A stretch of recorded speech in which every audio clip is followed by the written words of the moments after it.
Blaze heavily damages home in a village of St. John's. Golf club snatched out of a village's golf cart while eating lunch.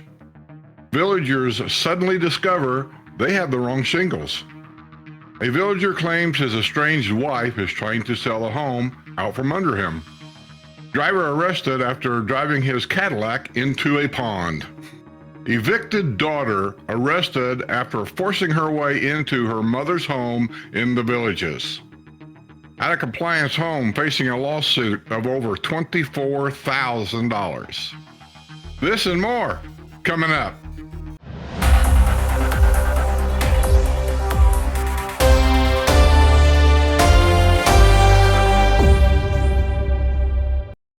A blaze Tuesday afternoon heavily damaged a home in Ruby Villas in the village of St. John's. Fire broke out about 2:25 p.m. at the bungalow at 1929 Fraser Court, owned by Paul Zaya. He and his wife escaped the blaze unharmed with their dog, according to witnesses. Neighbors used their garden hoses to help battle the flames until the arrival of the village's public safety department.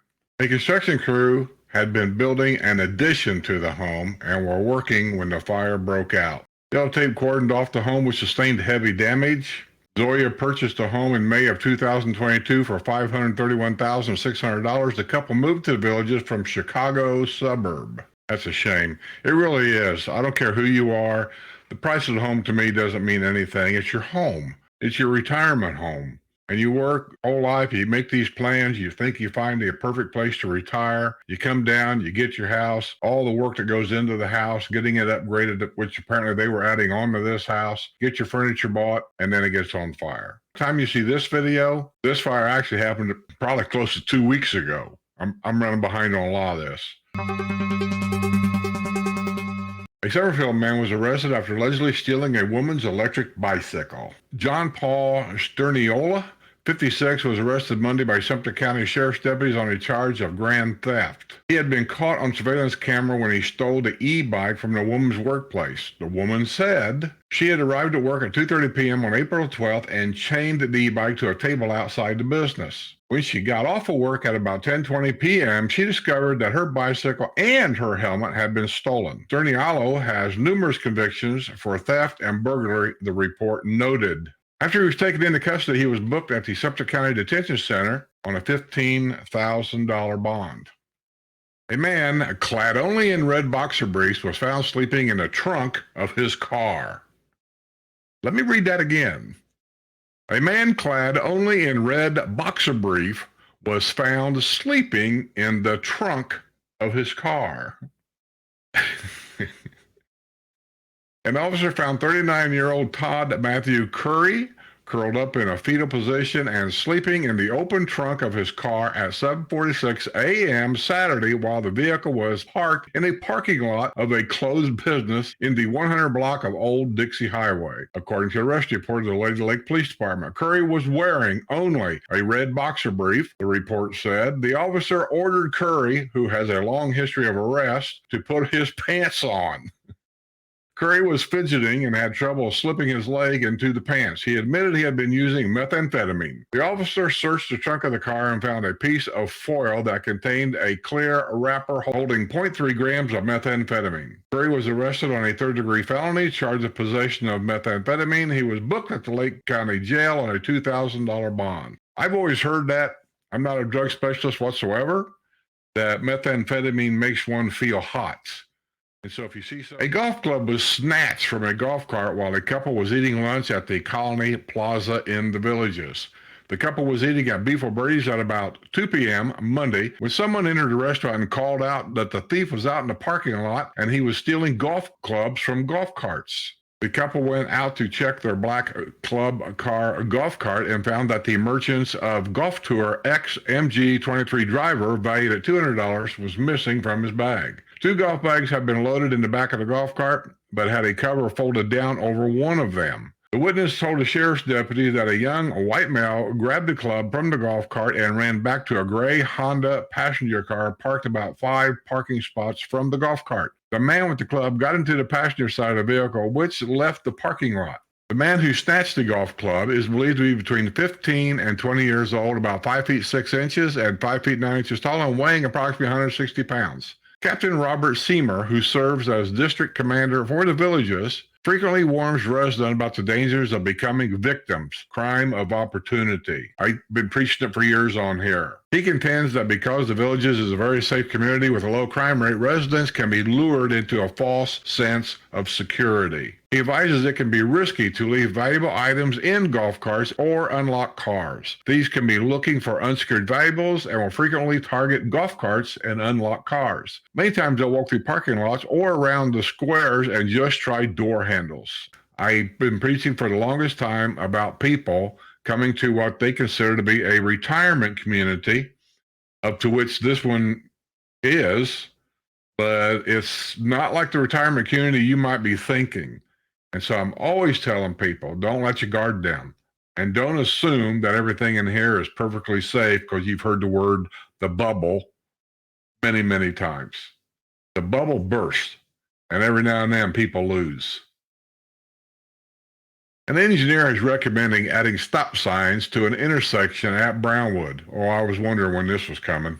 Kimley Horn Associates Incorporated was hired to take a look at the intersection of Shady Nook Run and West Torch Lake Drive, which sees a great deal of vehicular traffic, golf cart traffic, and pedestrian traffic. The firm conducted a site observation between the peak hours of 11 a.m. and 1 p.m. and 3:30 to 5:30 p.m. There are no stop signs at Shady Nook Run, which it intersects with Torch Lane Drive, which does not have stop signs at the intersection. However, there are generally some confusion at the intersection, as was noted in the engineer's report. My only question is, where were these engineers' suggestions when they was building this town? Where were you then? There are several instances where vehicles on the eastbound and westbound approaches stopped at the intersections even without stop control devices. I have seen that. There was one instance where a northbound vehicle entered the intersection in front of eastbound vehicles that had the right-of-way at the intersection. What it is, the through street going to Brownwood. That through street has all right-of-way all the way up until you get to the first stop sign, which is at the square. But there's an intersection right there by the golf cart store. There is no stop sign on that through street. And I think that's correct because that is a through street. The side streets have to stop. The through street has right-of-way. I don't understand where the confusion is, but then again, people here can't drive in a circle without running into something. A villager has been arrested on charges of uploading pornographic images depicting children under the age of 14. Zane Paul Stalter, 75, was arrested Wednesday morning at his home at 2524 Benning Court in the Margot Villas in the village of Hemingway. Sumter County detectives assigned to child exploitation investigations and who are members of the Internet Crimes Against Children Federal Task Force received information that an individual residing at his address was uploading videos of child pornography.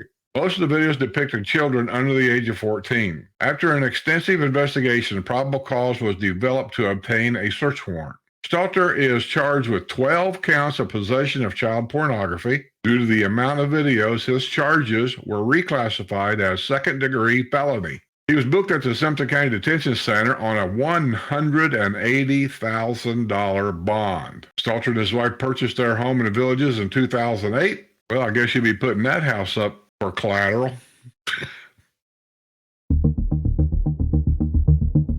Audience will see these words in action as Evaluation Dance performs May 22nd at the Savannah Center. Vibrant, professional, and fun. Immersed in Dance features the creative talents of 5 choreographers, each with a unique style, including ballet, contemporary, modern, jazz, and tap. Evaluation never fails to deliver concerts of the highest quality, said one of the choreographers, Deb Munier. The performances are sophisticated yet fun. Munier, an accomplished dancer and teacher from Rhode Island, complimented Evaluation dancers, all villagers, for their commitment and abilities. I did a video a while back of a once upon a time a Rockette dancer.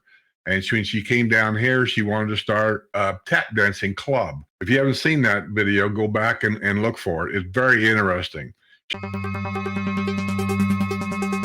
A snowbird accused of molesting a child has entered a plea in the case and has hired a local attorney. Michael Robert Turney, 71, of the village of Ashland, on Monday entered a written plea of not guilty in Hillsborough County Court to a charge of lewd and lascivious molestation of a victim 12 years of age or younger. He has retained local criminal defense attorney Jamie Washoe Spivey. He remains free on a $15,000 bond, but a stipulation of his bond is that Turney may not have contact with the victim or any minors. Turney's bond was posted by his wife. He was arrested last month at his home on Bernard Lane by Sumter County Sheriff's deputies on a Hillsborough County warrant. He was transported April 6 to the Hillsborough County Jail and released 2 days later. Turney splits his time between the villages and Summit Lake, Wisconsin. He has a Wisconsin driver's license. He and his wife purchased our home in the villages in 2019. A sales representative for Properties of the Villages has entered a plea in an alleged chicken wing assault on his wife. Must have been throwing chickens at one another. Robert Robbie Audette Jr., 39, a resident of Oxford Oaks and a sales representative for the Properties of the Villages, entered a written plea of not guilty to a misdemeanor charge of assault earlier this week in Sumter County Court. He has retained attorney Jody Fisher, who in 2019 represented a man accused of child abuse in the village of Santo Domingo. Odette's wife told officers that she and Odette had been at a party and returned home when an argument broke out over Odette's lover. Huh? She claimed her husband wanted to go out and meet the other woman. Odette admitted he had received a text from another woman, but claimed she contacted him and ordered him to make his wife stop texting her. Odette said his wife was jealous. Well, no crap.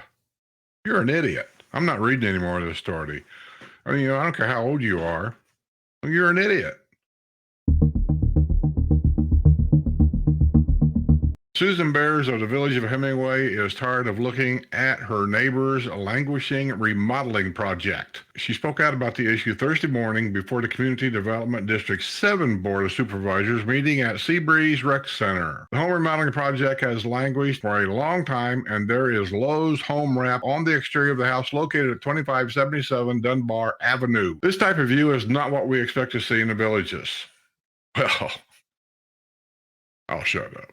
The home's owner, Paul Hellebuck, is an all too familiar face at CDD7 board meetings. He has been before the board several times in recent months in connection with his out-of-compliance landscaping. His application with the Architectural Review Committee indicates the home renovation needs to be wrapped up by June. He has run out of time to correct a problem with his landscaping, which remains out of compliance.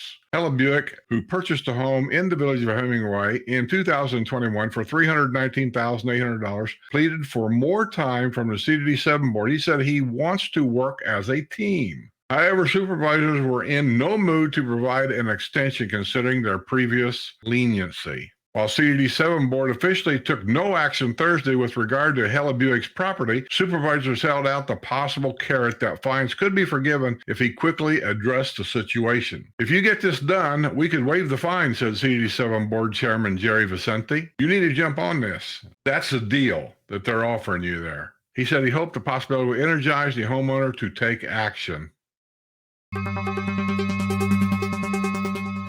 A home in the village is destroyed by fire 13 months ago could soon be the subject of deed compliance fees. The home of James and Christine Noonan at 3000 Lurville Road in the village of Gilcrest was destroyed by fire in March of 2022. The home was finally demolished, but the only recent visible progress is a fence erected around the pool as mandated by Sumter County. James Noonan appeared Thursday afternoon before the Community Development District 9 Board of Supervisors in a meeting at Seabreeze Recreation Center. Noonan said his best guess for the completion of the building of his home will be before the end of this year. Noonan complained about his contractor and said he is still waiting for a slab to be poured. Noonan was warned that he is expected to be at the May 18th meeting and provide a full update on the progress that has been made. I think you've taken advantage of our patience. It's gone on too long. It's not fair to the neighbors, Brown said. Several of the neighbors were in the audience for the meeting. The site has been a real sore point with them. CDD7 board chairman Jack Reimer, who lives in a nearby Atmore Villas, shared the sentiment. You've had more than 13 months and you have made very little progress.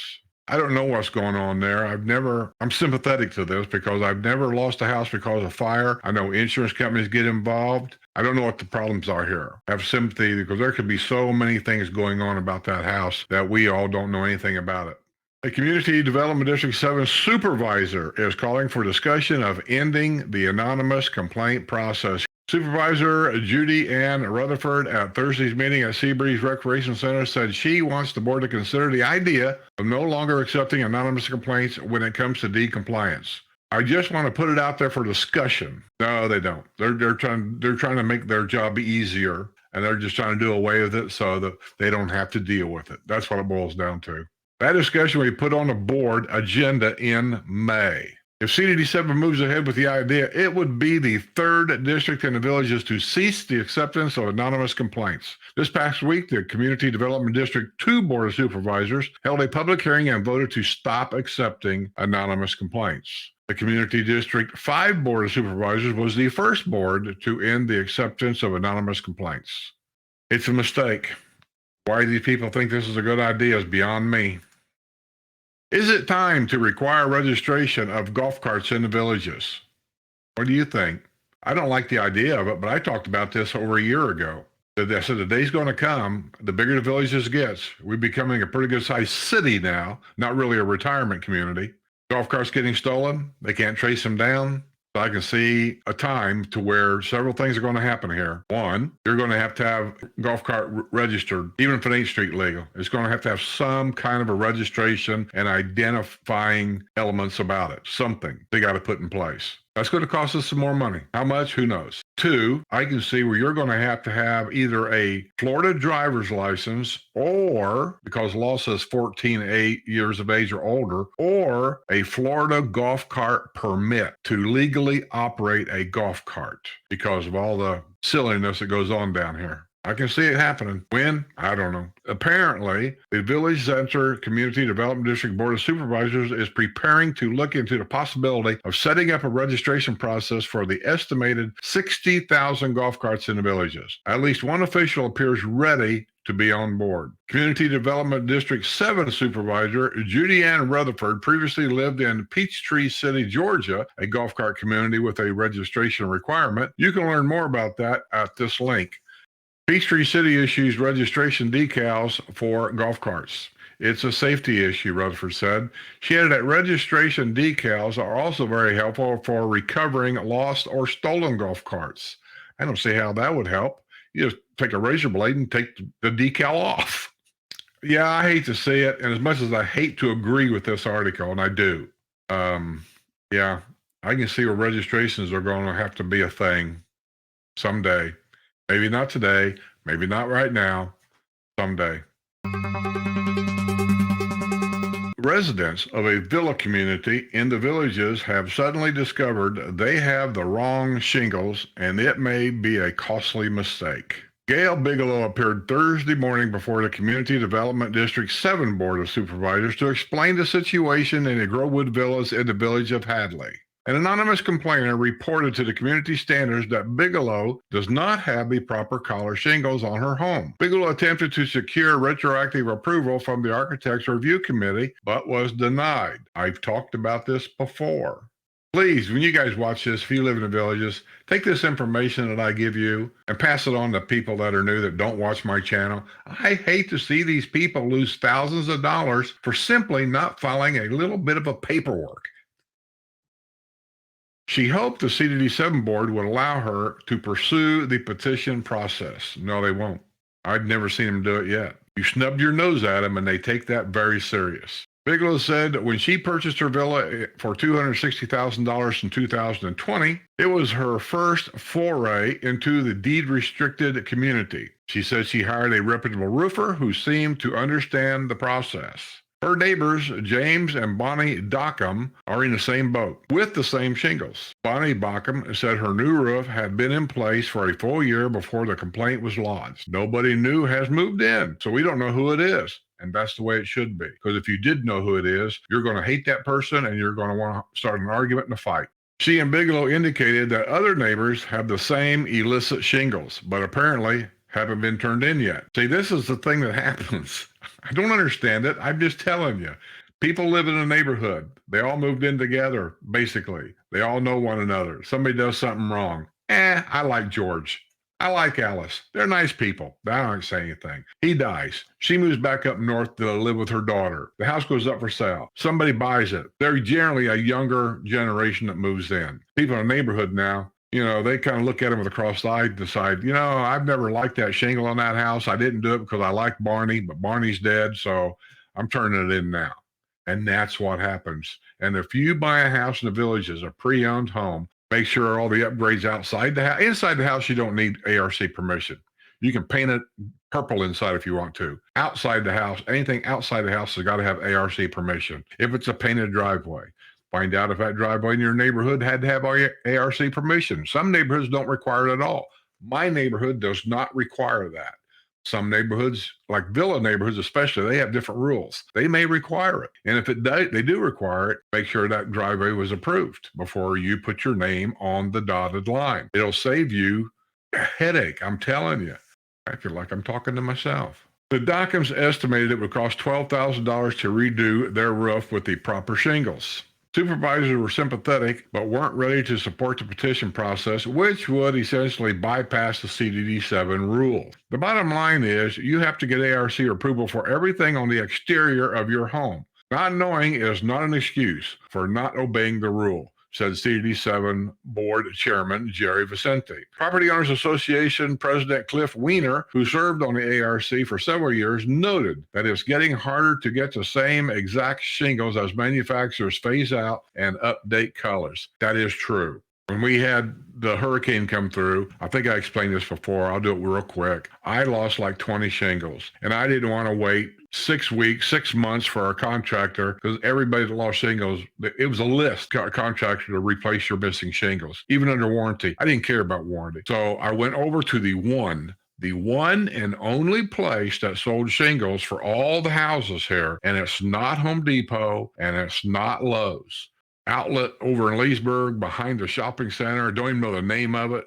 I was told to go there by a contractor, and they had the exact shingles that I needed for my house. They had the only exact color for my house. So I bought several bundles knowing this could be the last time I might be able to go in there. They were only open to the public because of that hurricane. After the hurricane stuff was taken care of, she told me that we'll be closing our doors to the contractors only that's building houses in the villages. And they provide the shingles for here. So I'm glad I got a bunch of, they're up in the attic. I got a bunch in case I need them again. I don't have to worry about going over there. The Florida Highway Patrol is investigating an incident in which a vehicle plunged into a pond in the village. The accident happened Friday morning near the Mulberry Grove Plaza on County Road 42. The Marion County Sheriff's Office and Marion County Fire Rescue also responded to the scene. I wonder if alcohol was involved. An out-of-compliance homeowner pleaded for more time after a lawsuit was filed after $24,550 in unpaid fines. Barbara Packard and her 36-year-old son Jeff appeared Friday morning before the Community Development District 5 Board of Supervisors at its meeting at Seabreeze Recreation Center. Their home at 1889 Blythewood Loop in the village of Sunset Point has been out of compliance for 2 years due to torn lanai screens. More recently, there has been complaints about junk and debris covering the driveway in recent days. That issue has been cleaned up, according to the information. CDD5 filed a lawsuit in March seeking recovery of $24,550 in unpaid fines and to force Packard and her son to bring the property into compliance. Community Development District 8 supervisors are considering broader action to address villa parking problems. Recently, signs went up at Southern Star Villas to address the abuse of guest parking, presumably by residents parking their additional vehicles in spots intended for guests. I think signs would make a huge difference. It is a reminder to the people who live there, Jackson said.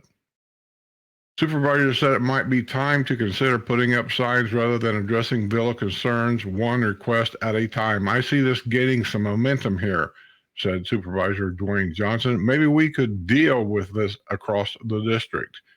A speeding habitual offender was apprehended near the entrance to Spanish Springs. Ricardo Guevara Garcia, 39 of Ocala, was traveling at 70 miles per hour in a 45 miles per hour speed zone at 7:15 a.m. Wednesday southbound on US 27 and 441 at Main Street. During a traffic stop, the officer learned that the native of Honduras has been classified as a habitual traffic offender and his license has been revoked for 5 years.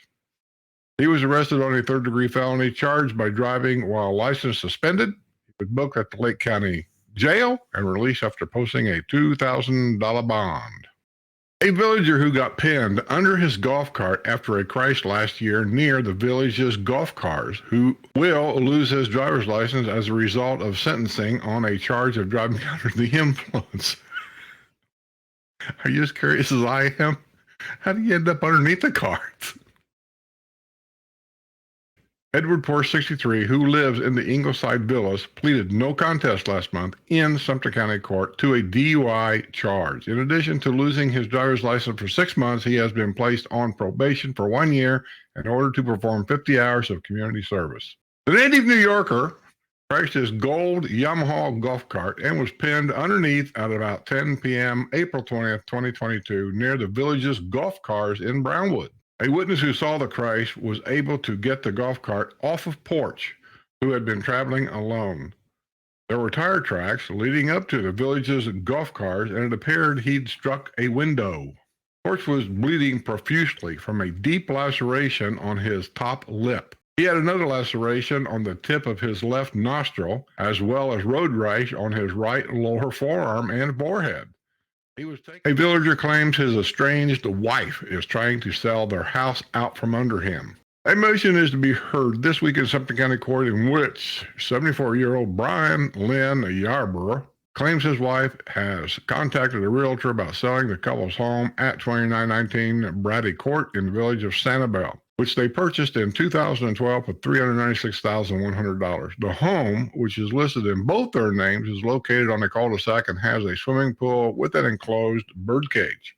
Yarborough was arrested at home on February 22nd. His wife was using his computer when he became impatient and disconnected the computer from the internet. She called him an ass.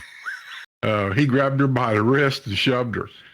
Sumter County Sheriff's Office has introduced a community crime map which enables residents to track crime in their neighborhoods. Community Crime Map, available online at communitycrimemap.com. I'll put it in the description below. I'll put that probably somewhere down here.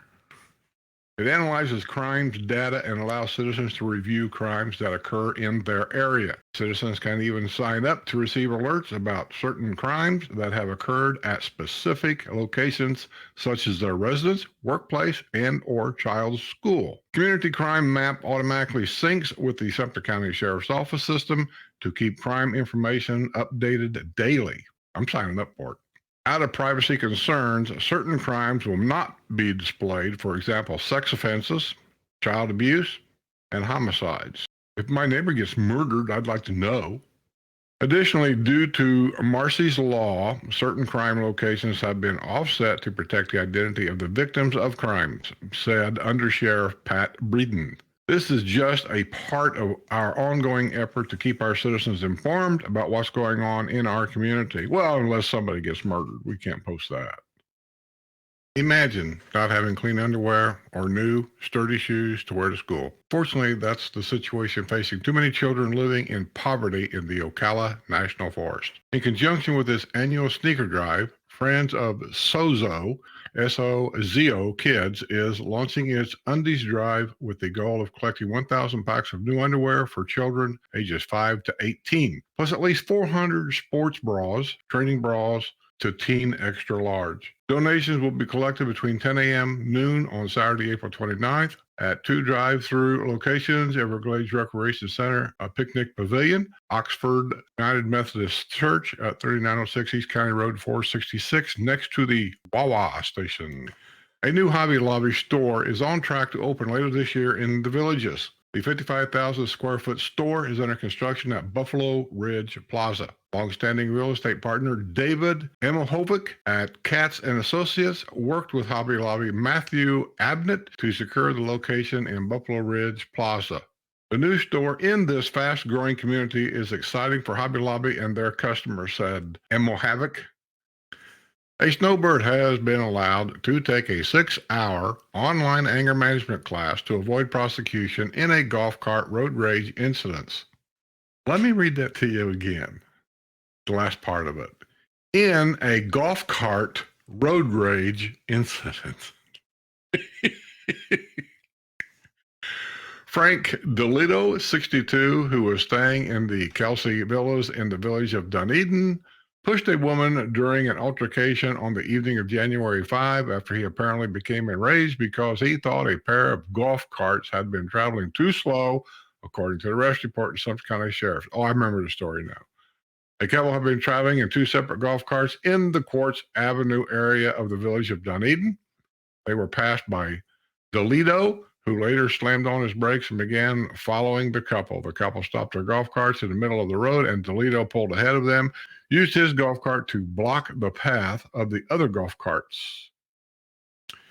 An 81-year-old husband has completed anger management. There's a lot of anger management going on here. In the wake of his latest marital battle at a home in the village, is William Paul Zurich, who will turn 82 next week, provided a certificate of completion in Sumter County Court attesting to the fact that the native New Yorker has successfully completed a 12-hour anger management course.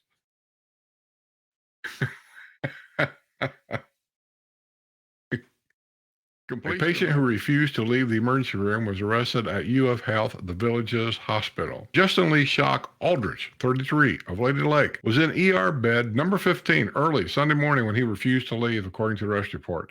He had been discharged as a patient but would not leave, claiming he could not walk. When deputies spoke to Aldrich, who has a long criminal history, including a 2021 arrest for punching a nurse at UF Health Leesburg Hospital. He was arrested on a charge of trespassing and booked on $1,000 bond at the Sumter County Detention Center. He had been released April 18th by the Lake County Jail following his April 4th arrest at the Microtel Inn and Suites in Lady Lake. A villager plowed his golf cart into a flower bed after leaving Glenview Country Club. Mark Anthony Fusco, 57, of the village of Summer Hill, was found at about 9 p.m. Sunday sitting in a lawn chair in the driveway of a home on Carib Drive in the village of Santiago near his blue 2006 Yamaha golf cart, which had apparently struck a fire hydrant before winding up in a flower bed. The New Jersey native said he was heading home from Glenview Country Club when he got lost. It appeared that Fusco, who was arrested in 2018 golf cart drunk driving incident, had been drinking. Fusco struggled through field sobriety exercises and blamed his poor performance on an injury in the first Gulf War. He provided breath samples that registered .204 and .202 blood alcohol content. In addition to the 2018 driving under the influence conviction in the villages, Fusco had previously been convicted of drunk driving charges in 2008 and 2014 in New Jersey. Due to his previous DUI convictions, Fusco was arrested on a felony charge of driving under the influence. He was booked at Sumter County Detention Center. Bond was set at $10,000. A daughter who had been evicted was arrested after forcing her way into her mother's home in the villages. Lisa Ann Waldeck, 56, at about 9:30 a.m. Sunday, went to her mother's home in San Juan Drive in the village of Hacienda East and started banging on the door, refusing to leave. When her mother would not answer the door, the Queens, New York native, boy, you New York people, I swear, is this the way it is in New York? Oh, Lord. The New York native went around to the lanai and entered through the screen door. Once inside the lanai, Waldeck began beating on the rear glass sliding door. Waldeck's mother unlocked and opened the sliding glass door to inform her daughter she needed to leave. Instead of leaving, Waldeck grabbed her mother's forearms and began pushing her in order to gain access to the residence. The mother grabbed and pulled Waldeck, preventing her from entering the home that the mother has lived in since 1996 and took sole ownership after the death of her husband in 2013. The mother suffered scratch marks, contusions, and abrasions to her forearms in the attack. The mother began eviction process in January in an attempt to get her daughter out of her home, according to Sumter County Court records. The daughter had been living in the home since 2016. Deputies found Waldeck in the parking lot at Publix at Spanish Plains Plaza. She was arrested on a felony charge of burglary with assault or battery. She was booked at the Sumter County Detention Center on a $2,000 bond. In 2000, a drunk driver suspect who wet his pants complained he couldn't hold it. Robert Ernest Breedlove, 67, of Lady Lake, was pulled over at about 2:30 p.m. Saturday in Fruitland Park after a check of his license plate revealed the truck's registered owner does not have a valid driver's license. During a traffic stop in the parking lot of Bob's Zippy Mart, an officer noted that Breedlove's pants were wet and there was a strong odor of urine. Oh, God. Breedlove said he spilled his drink. It appeared that Breedlove, whose license had been permanently revoked for multiple driving under the influence convictions, had been drinking. A search of his pickup truck turned up a full bottle of Bacardi rum in the truck bed. That's not illegal. 4 bottles of Fireball whiskey in the glove compartment. That may not be illegal. And a box of wine behind the passenger seat. That's not illegal. A plastic cup containing an alcohol beverage was found in the truck's cup holder. That's a problem. He was also found to be in possession of drug paraphernalia.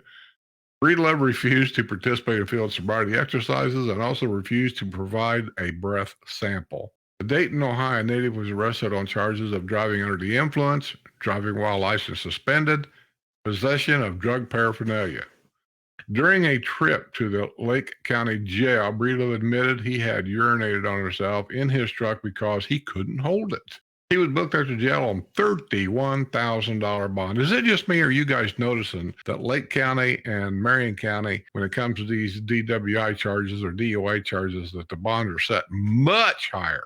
Okay, everybody, I believe that's the news for this week. Leave a comment below. Let me know what you think. That being said, I'll see you next Friday. Until then, don't leave your keys in the golf cart.